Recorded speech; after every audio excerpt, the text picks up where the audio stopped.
तो आज संकल्प त्यांचा पूर्ण झाला. अनेक नाथांच्या चरणी साष्टांग दंडवत करून सर्व मायबाप आपल्यासमोर बोलतो मी की संकल्प कसा असावा. सत्य असावा संकल्प का संकल्प सत्य असावा. सत्य संकल्प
पहिलं पाहिजे सत्य. आपल्या अंतःकरणामध्ये विषय कोणताही असो पण तो सत्य पाहिजे. आणि तो सत्य जर असेल आणि त्याचा जर आपण संकल्प केला तर संकल्प पूर्णत्वास गेल्यास राहणार नाही. मग चंदन ना वने वने सगळ्या ठिकाणी चंदन नाही. ते संत वैकुंठातून आले तुमच्या आमच्या कल्याणासाठी पण तुम्हाला कळाले नाही का. प्रत्येक गावामध्ये एक सज्जन आहे, प्रत्येक गावामध्ये एक दुर्जन आहे. सज्जन गावाचे कल्याणाचा विचार करतो व दुर्जन गावाचा वाटोळा करण्याचा विचार करतो. एवढं फरक. मूर्खाला ज्ञान रिपुहा. मूर्खाला किती ज्ञान शिकवा त्याला कळणारच नाही ज्ञान म्हणजे काय. लुब्धानाम याचको शत्रुहा. चोरानाम चंद्रमा रिपुहा. जाल स्त्रियानाम पती शत्रुहा. मूर्खानाम ज्ञानम रिपुहा. कंजूस माणसाच्या घरी जर पाहुणा अचानक गेला तर त्याच्या डोक्यावर दगड पडतो. आणि मार्गाला जाऊ नये. आणि मार्गाला जग चाललेला असताना या जगाला सन्मार्गाला लावण्याचं काम कोण करतात. संत. मग ते संत जर गेले तर त्या संतांच्या पावलाने जाणं आपल्याला गरजेचं आहे की नाही. मार्ग संत ते डोंगर मळीचा येंगती आहे का. किती महान. पूर्वीच्या लोकांनी या ओव्या करून ठेवलेल्या त्या तुमच्या आमच्यासाठी तुमच्या आमच्यासाठी असून सुद्धा त्या ओव्यांचा अर्थ काय की तुम्हाला ते कळावं. नुसतं वाचावं नाही. ज्ञानेश्वरी वाचली कळाली नाही. ती श्रीमद भगवद्गीता वाचली कळाली नाही. श्रीमद भागवत वाचलं कळालं नाही. तुकोबाऱ्यांचा गाथा वाचणं कळालं नाही. तुकोबाऱ्यांचा अभंग गायला कळाला नाही. गातो ज्याच्या नावे त्याचे नाहीच नावे कळे. ज्याच्या नावाने आपण गायचं ज्याच्या जवळ आपल्याला जायचं ते कळालंही पाहिजे. आणि ते कळण्यासाठी संतांची गरज आहे.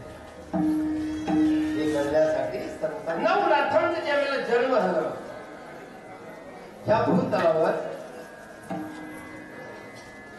अनेक संप्रदाय होऊन गेले. अनेक अवतार होऊन गेले. पण त्यावेळेला नाथ संप्रदाय म्हणजे योग साधना. कारण बघा नवनाथ महाराजांची जी साधना आहे ती योग साधना आहे. ती तुम्हाला मला होणार नाही. ती तुम्हाला मला होणार नाही. पण साधू संतांनी सोपं करून सांगितलं. सोपं कशासाठी केलं की हे कलियुग आहे. या कलियुगामध्ये आपण 2 तास नीट बसू शकत नाही. 12 तास साधना जमेल का असं. हे 7 पायऱ्या आहेत. या 7 पायऱ्या आहेत. या 7 पायऱ्या जेव्हा पहिले त्यांचे गुरु झाले, पण आदिनाथ गुरु मचिंद्र तयांचा मुख्य शिष्य आदिनाथ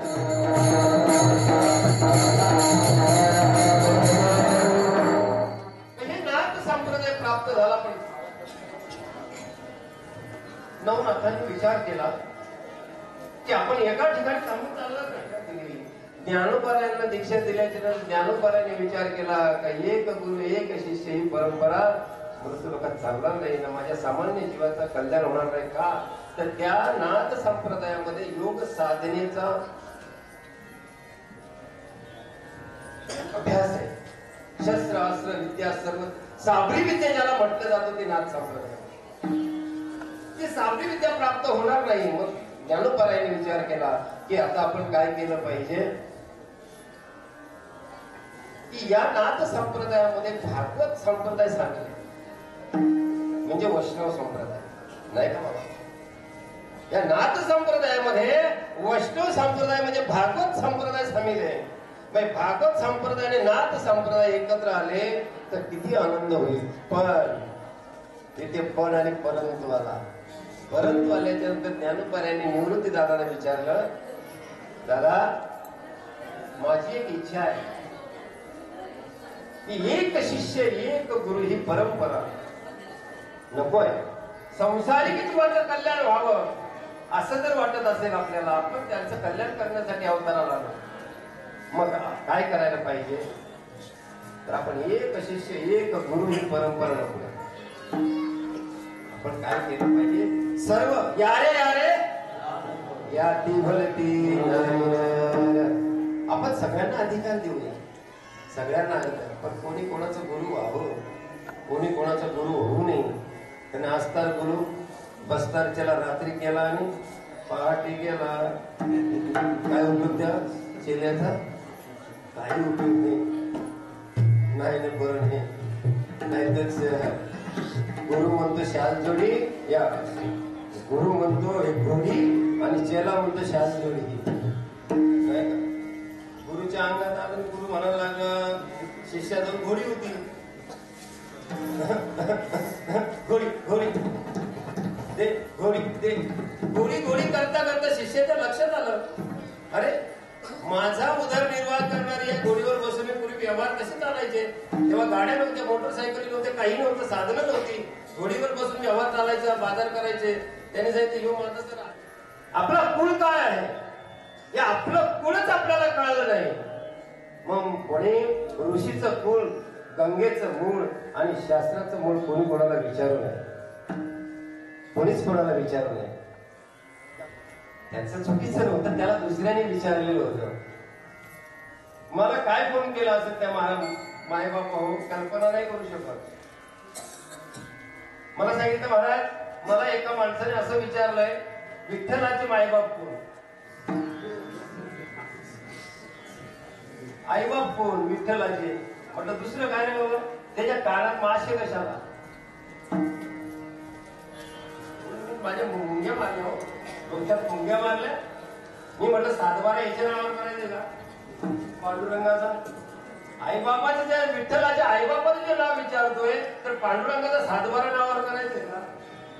आणि त्या साधू संतांनी त्याचे मायबाप विचारले नाही. आणि तुला मायबाप विचारून करायचं काय.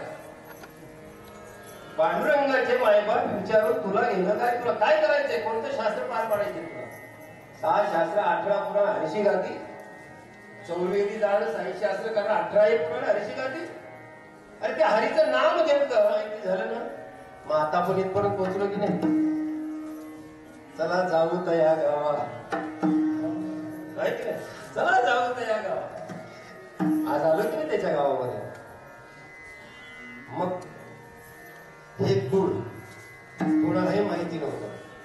मग कुळ काय आपलं आहे.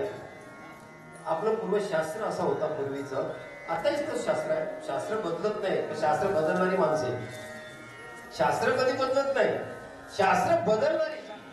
जरांनी सहकार्य केले, एवढं दान धर्म केलंय, ज्यांनी देणाऱ्याने दिलंय मायबापू. आणि त्यांनी एवढेही माणिकांना सांगतात की बघा आम्ही हे करतो पण आमचं नाव कुठे सांगू नका. हे मनाचं मोठेपण आहे. देणाऱ्याच्या मनाचं मोठेपणा आहे. हे देवासाठी देतो आपण, सत्कर्मासाठी देतो. सत्कर्मासाठी दिलेलं दान कधी फुकट जात नाही. त्या सत्कर्मासाठी जर तुम्ही दान दिलं नाही, असत्कर्मासाठी दान दिलं, ते फुकट तर जाईल, पण तुम्ही सुद्धा नरकाला गेल्याच भरायला लागले. सत्कर्मासाठी दान करून तुम्हाला 1000 रुपये देताना 500 नाही, ते 100 देताना नाही, 50 द्या, 50 देताना नाही 25 द्या, पण सत्कर्मासाठी द्या. सत्कर्मासाठी दिलेलं दान कधी फुकट जात नाही. आज एवढा समाज घेऊन एक आपला गोडसेही गाव आलेला, किती समाज आहे, 10 बस आणि छोट्या गाड्या किती आहेत, हजारोच्या संख्येत समाज आज या ठिकाणी उपस्थित आहे. हे कोणाचं भाग्य आहे? भाग्य कोणाचं आहे? तुका म्हणे भाग्य या नावे भजिजे संसारी जन्मीजे याच निमित्त मात्र प्रतिमा नाही का? निमित्त मात्र प्रतिमा. गावचा भाग्य कळा ना, भाग्य नाही कळालं. भाग्य उदयाचा ठसा नाही का? भाग्य आपलं जे असतं ना, उदय असतं, उदय. ज्या दिवशी भगवान परमात्मा आपल्याला कृपा करेल, ज्या दिवशी संत आपल्यावर कृपा करतील, त्या दिवशी आपलं उजळले भाग्याता अवघे चिंता वारले. कारण प्रमाण द्यायची नाही जास्त म्हणून हे उजळलेले भाग्याला, तुमच्या आमचे भाग्य उजळलेले, आणि उजळलेल्या भाग्याला मावळू देऊ नका माय बापा. हे भाग्य असंच उजळत राहू तुमचं आमचं सगळ्यांचं. आणि तुम्ही आम्ही असं कोण म्हणतो मी चुकत नाही? चूक कधी करते, ठेच लागते तेव्हा माझी काहीतरी चूक झाली. मला सांगा, या जगामध्ये प्रत्येक माणूस बोलतो मी खोटं कधी बोलतच नाही. प्रत्येक माणूस बोलतो मी कधीच खोटं बोलत नाही. मग खोटं बोलतो कोण? राग येतो माय बाबा, सख्या आईला राग येतो खरं बोलल्याच्या नंतर. मग आईशी खोटं बोलावं का नाही? ही एक म्हण आहे. खरं बोललं की सख्या आईला राग येतो, त्याचा असा अर्थ असा आहे, आपण त्याचा गहीर अर्थ करतो. आपल्या आईला खोटं वाटत असेल, मी सांगितलं खरं ते तसं नाही माई बापा. तुमचा जीवलग जरी मित्र असेल ना, पण त्याला जर तुमच्या विषयीचा संभ्रम असेल ना, त्याला किती खरं सांगा तर त्याला खोटंच वाटेल. तर त्याला म्हणतात सख्या आईला राग येतो. पण आपण त्याचा गहीर अर्थ करतो, चुकीचं आहे. असो, पुढीलची ही कुळदेव केली ठावी संतांनी. आपल्याला संतांची ठावी माहिती करून दे. ठावी म्हणजे माहिती करून दे. प्रेमनगरावारी सावध होऊन भजनी लागा, देव करा कैवारी, मल्हारीची वारी माझ्या मल्हारीची वारी, मल्हारीची वारी माझ्या मल्हारीची वारी. अहम वाग्या सोहम वाग्या प्रेमनगरावारी. आता आपण कसं जायला पाहिजे? इथे शब्द बघा किती महत्वाचा. नाथ बाबा शब्द किती महत्वाचं टाकलंय. अहम वाग्या सोहम वाग्या प्रेम नगरावारी. प्रेम तुम्हाला जायचंच आहे ना, तर तुमच्या अंतःकरणामध्ये तो प्रेम पाहिजे, तर ती वारी नाही. आता इथं आलेली सगळी मंडळी, सगळ्यांच्या अंतःकरणामध्ये प्रेम आहे. प्रेमाची या गावा का देवाची या गावा? जाऊ देवाची या गावा, देव देईल विसावा. देवा सांगू सुख दुःख देव निवारी ना. त्या देवाला सुख दुःख सांगण्यासाठी तुम्ही आम्ही आहोत. असा एकही याच्यात सापडणार नाही का देवाला कोणी सुख दुःख सांगितलं नाही. माझ्या सगळं मी काय लाडका नाही, मी पण तोच आहे. आपण संसारिक जीव आहोत, पण संसारिक जीवानी जी व्यथा सांगायची ना, ती देवाला सांगायची. जीवाला व्यथा सांगितली, जीव कधी पूर्ण करणार. एखाद्या माणसाकडे आपण उसने पैसे मागितले, त्याने 10,000 दिले, आपल्याला गरज केली आपली, परत त्याला परत द्यावेच लागतील. पण जर देवाने कृपा करायची असेल तर देवाला आपण दिलं पाहिजे पहिलं. येशी देवा देशी ऐसा असते तू. तर देवाला पहिले द्यावं लागतं. माणसाची साधना आहे, साधना आहे. त्या साधनेतून साध्य केलेला हा भगवान परमात्मा आहे, नुसतं नाही. साधनेतून साध्य होतं, साध्यातून साधना नाही होत.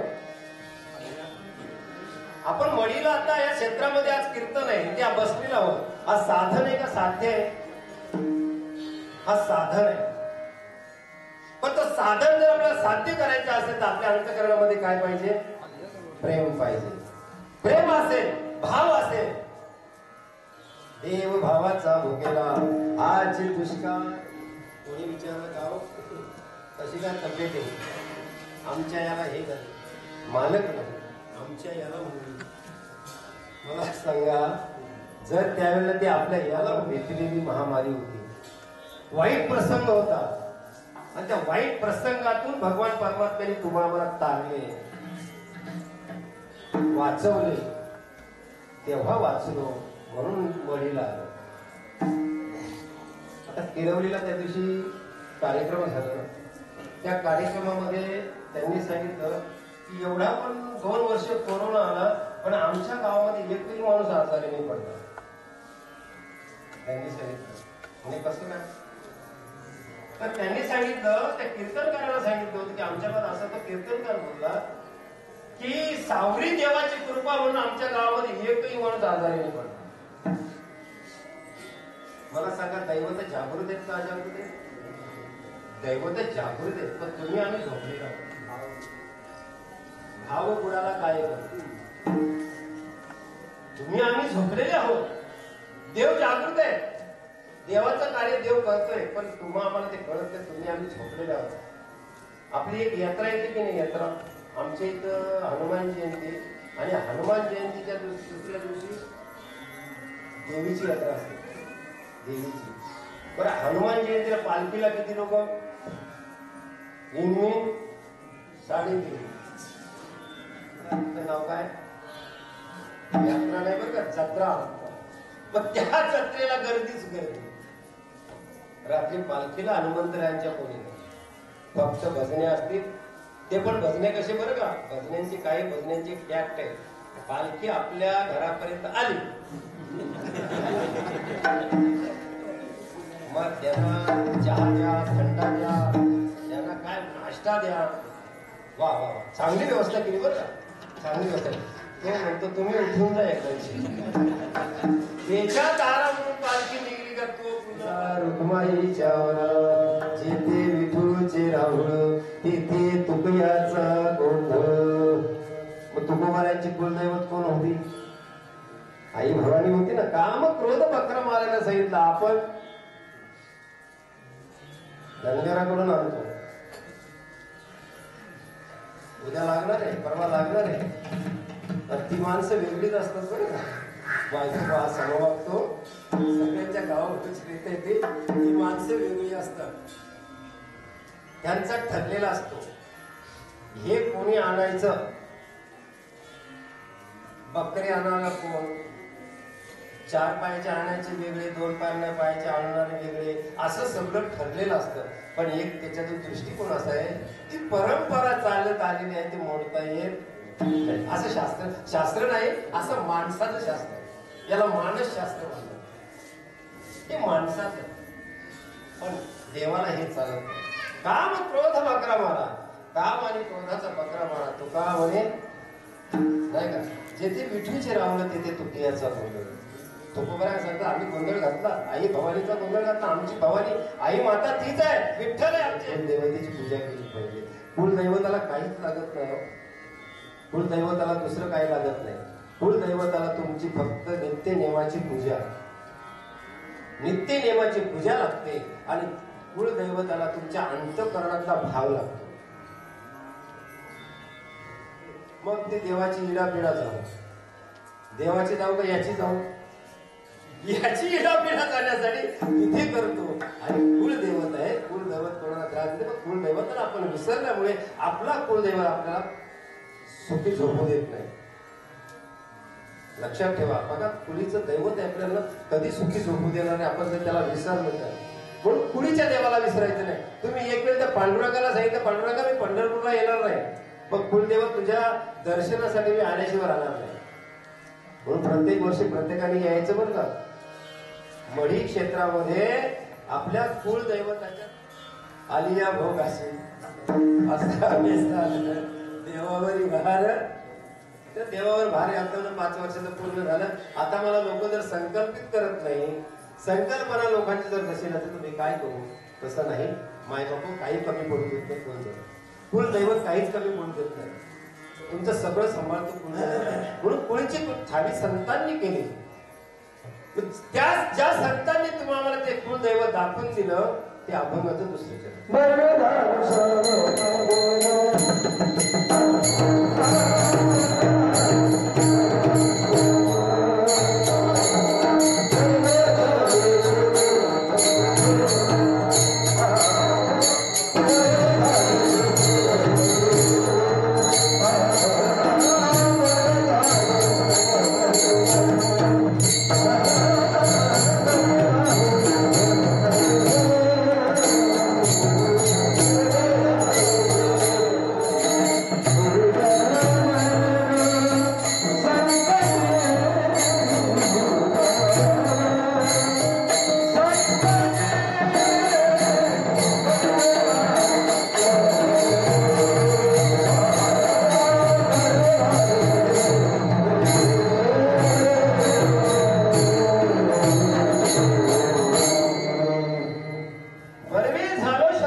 चमत्कार दाखवल्याशिवाय संत चमत्कार पण दाखवतात.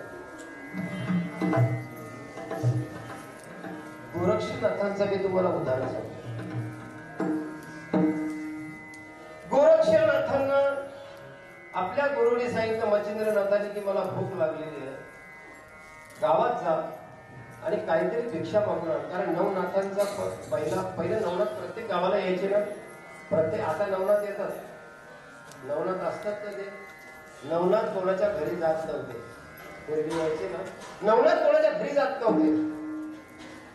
ते फक्त रस्त्याने चालायचे आणि त्यांचं ते मंत्र जपत चालायचे, नामस्मरण करत चालायचे. ज्या माऊलीला वाटलं ती भिक्षा देऊन त्यांना द्यायची. आणि त्यांचा एक नेम होता की 5 घरची भिक्षा घेतल्यानंतर 6व्या घरची भिक्षा घ्यायची नाही, असा नवनाथांचा नेम होता. आणि गोरक्षनाथांना सांगितलं मला भूक लागलेली, गावात जा आणि काहीतरी घेऊन ये. नवनाथ महाराज भिक्षा मागायला गेले, गोरक्षनाथ भिक्षा मागायला गेले आणि त्या बाईकडे जेव्हा भिक्षा आपल्या दाराशी आलेला आहे आणि साधूला भिक्षा देण्यासाठी ती आली आणि त्या घरामध्ये त्या माऊलीने वडे तळायला घेतले. ते वडे, आता वडा पाव, वडा पाव नाही का? पौर्णिमा फेऱ्या मारायच्या त्या नाही का? कुठली पौर्णिमा? वट पौर्णिमा. हो, वडाला फेऱ्या मारायच्या ना. मग सगळ्याचा वडा पाव, वडा पाव. 7 जन्मी मला हाच पती मिळावती माऊली. त्या देत त्या वडाच्या पुराशी भगवान भोलेनाथ आहेत ते. त्यांच्या जन्मी नतमस्तक होऊन मागणं मागते की मला हा 7 जन्मी हाच पती मिळावा. पण हा जर पती असेल मागलेलं सार्थक आहे. पण हा जर पीत असेल तर त्या माऊलीने मागावं का हा 7 जन्मी मिळावा म्हणून? मला म्हणत असेल. आता आया बायांच्या संगती पंगती देवा सगळीकडे सगळ्यांच्या समोर बोलावं लागतं, पण मनात तिच्या ती भावना असते का? नाही. रोज जर त्रासच आहे ते पती कशाला 7 जन्मी? हा 7 जन्मामध्ये माझा वाटला काय कमी लागेल? नाही मागणंच नाही. वडा मागितला त्या माऊलीकडे गोरक्षनाथांनी. त्या माऊलीने एक वडा दिला आणि गोरक्षनाथ वडा घेऊन भिक्षा घेऊन जेव्हा मच्छिंद्रनाथांजवळ आले आणि मच्छिंद्रनाथाने तो वडा खाल्ल्याच्या नंतर मच्छिंद्रनाथाला ते समाधान वाटला, आवडला वडा. ही शिष्याची परीक्षा आहे बरं का. शिष्य परीक्षा, गुरु आणि शिष्य, गुरु शिष्याची कधी परीक्षा घेईल सांगता येत नाही, पण ते शिष्याला कळालं पाहिजे. 8-10 जर शिष्य असेल तर तो सांगतात काय सांगतो बघा तुझ्या सांगतात किती बघले हा सगळे गुरु आहे, पण गुरुगुरु करणार शिष्य असावं. गोरक्षनाथांच्या काणी हा शब्द पडला की अजून मला एक वडा पाहिजे. गोरक्षनाथ तिथे गेले त्या माऊलीकडे, साष्टांग दंडवत आणि शब्दशः बदली दिला. या दानाला काय अर्थ आहे ना? काही या दान धर्माला अर्थ नाही. तुम्ही जेव्हा त्याचं मन दुखून दान देता तो उपयोग समाधान वाटलं पाहिजे. आपण दिलेलं दान आहे ना, त्या दानाचं त्या घेणाऱ्याला समाधान वाटलं पाहिजे. वा, मला काहीतरी उपयोगाला आले हे दान दिलं. डोळा काढून दिला तो वडा घेऊन गेला आणि गोरक्षनाथांच्या डोळ्यावर रक्ताचा थारोळा होता, त्याने असं आपलं उपारणं लावलं. मच्छिंद्राने पाहिलं, गोरक्षाने डोळ्यावर हात का दिला. त्यांनी सांगितलं काही काय झालं मच्छिंद्र, गोरक्ष मला सांग बरं. त्यांनी सांगितलं गुरुजी काही झालं नाही, तुम्ही वडा खाऊन घ्या. निष्ठा गुरुवर होती. गुरुवर निष्ठा असावी लागते, संतावर निष्ठा असावी लागते, शास्त्रावर निष्ठा असावी लागते, देवावर निष्ठा असावी लागते. शास्त्र म्हणेल ते सांडावे, ते राज्य तृण मानावे, घेवविने ते घ्यावे विषय विनो. देवावर श्रद्धा आमच्या भानुदास महाराजांची होती. जरी आकाश वर पडो पाये, ब्रह्म गोळा भंगा जाये, वड वाढल त्रिमोहन खाये, तरी मी वाट तुझीच पाहिजे विधवा. ही निष्ठा आमच्या भानुदास महाराजांची होती. कारण विजयनगरचा राजा जेव्हा देवाला घेऊन गेला होता ती गोष्ट आहे. चला आपल्याला तिकडे जायचं नाही, वेळ आपलं संपत आली होती 5:30. पहा गुरुजी, तुम्ही वडा खाल्ल्याशिवाय मी तुम्हाला माझी व्यथा सांगणार नाही. गुरुजीने वडा कोण मच्छिंद्राने सांगितलं तू जोपर्यंत व्यथा सांगत नाही तोपर्यंत मी वडा खात नाही. मग गोरक्षनाथांना सांगावं लागलं. कारण गुरु हट्ट, राज हट्ट, स्त्री हट्ट आणि बाळ हट्ट. आता स्त्री हट्ट पुढेही नाही गेला, स्त्री हट्ट चालू राहणार. या वड्यासाठी मला एक डोळा द्यावा लागला. गोरक्षनाथाने मच्छिंद्रनाथाने फक्त डोळ्यावरून हात फिरवला, गोरक्षनाथांना डोळा आला. तो चमत्काराशिवाय नमस्कार नाही. दुसरं उदाहरण देतो नवनाथांचं, कारण बरवे झालं शरण गेलो. जे मन इच्छा करतं ना ते दुश्मन सुद्धा इच्छा करत नाही. एवढी मनाची प्रबळता आहे, पण ते आपल्याला मनालाही कळालं पाहिजे, मनात तेवढी साधना केली पाहिजे. म्हणून बरवे झाले शरण गेलो, शरण गेलं पाहिजे. चला पुढचं उदाहरण देतो तुम्हाला.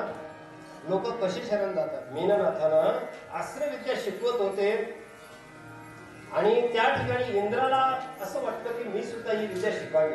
म्हणून इंद्राने कशाचं रूप घेतलं बाबा, मोराचं. मयुरा अंगीचे डोळेसे, मोराच्या पिसांना डोळे आहेत पण त्याला दिसतं का. अशी माणसं तुका म्हणे कशी आंधळे आणि गेले विसरून डोळे असून लोकांना दिसत नाही चांगलं. लोकांना डोळे आहेत पण चांगलं त्याचं आलं का की इंद्राने मोराचं रूप घेतलं आणि ही अस्त्रविद्या प्राप्त केली. म्हणून त्याला शाप दिला. सांगितलं पहा इंद्रा, तू चोरून विद्या ऐकली म्हणून ही विद्या तुला फळ देणार नाही. विद्या प्राप्त झाली पण तुला फळ देणार नाही. आता याच्यात दुसरं उदाहरण सांगतोय. माणसं ज्ञानी इंद्रदेवाने आरते सोडलं त्या पाण्यात 12 वर्ष पाणी बरं का ते. 1 ना 2 दिवस नाही, 12 दिवस नाही, 12 वर्ष अर्धे पाणी म्हणजे पुण्य ते दिलं. तेव्हा इंद्रायणी नदीचा उगम तिथून झाला आणि तीच इंद्रायणी देहूल आणि आनंदीला तुमचं आमचं दोष नाही का. त्या इंद्रायणीला आपण गेल्याच्या नंतर काही माणसं आंघोळ करत नाही. नको थंडी वाजते. गेला ना आंघोळीला, जर गेला डोकं बुडवतो वर येतो आणि तसाच पळत बाहेर येतो. एक कावळा आंघोळ येते, कावळा फडफडतो तरी पण हात पण आणले ना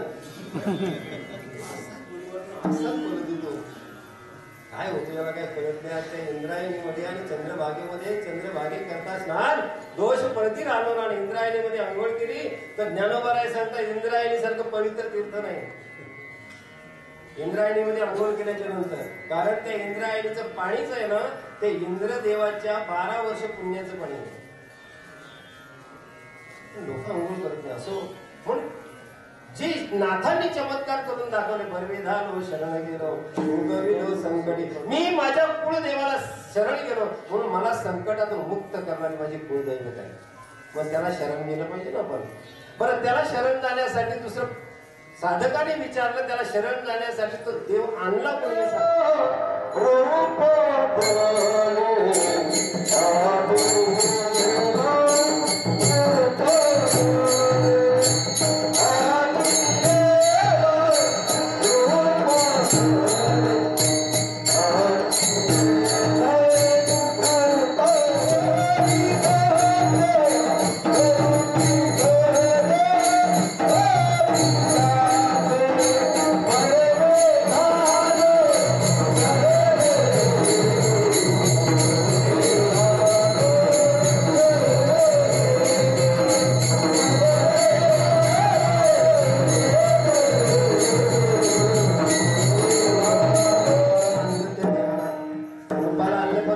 त्याला थोडंफार विश्लेषण सांगतो त्याबद्दल 5-10 मिनिटं होईल.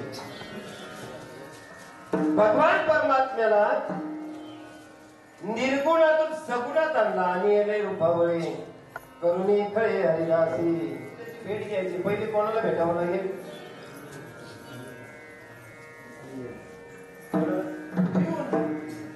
पिऊन आहे की नाही? पिऊन जो असतो पिऊन तो पिऊन तो असतो पिऊन म्हणजे पिऊन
त्या अभंग म्हणजे चांगलं जे असेल ते जरूर उदार अंतकरणाने ते साहेब ग्रहणीय करा आणि त्याचं सेवन करा.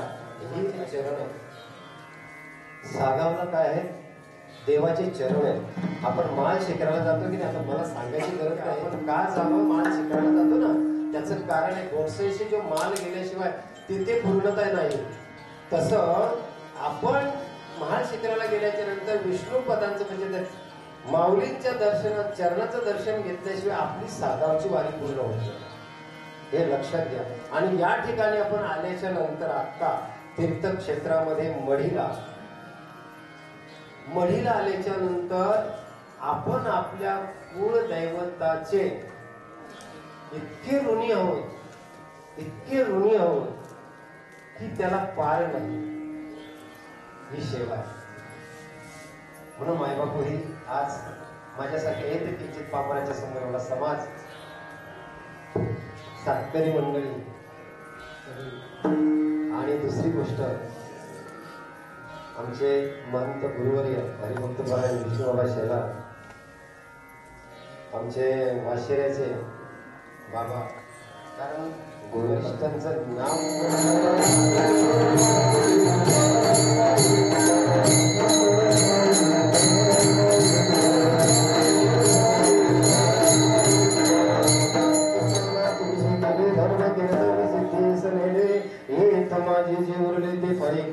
सर्व माझा काळ तुझी चिंतने काय वाचे म्हणे सहित देवा नको जाऊ देव भंगा घात्रे माझी विठ्ठल जय जय.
देवा माझे कानोबा कानोबा मल्हारी देवा माझे कानोबा कानोबा मल्हारी ओ बसलाय मडीच्या गडावर बसलाय मडीच्या गडावर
Maricha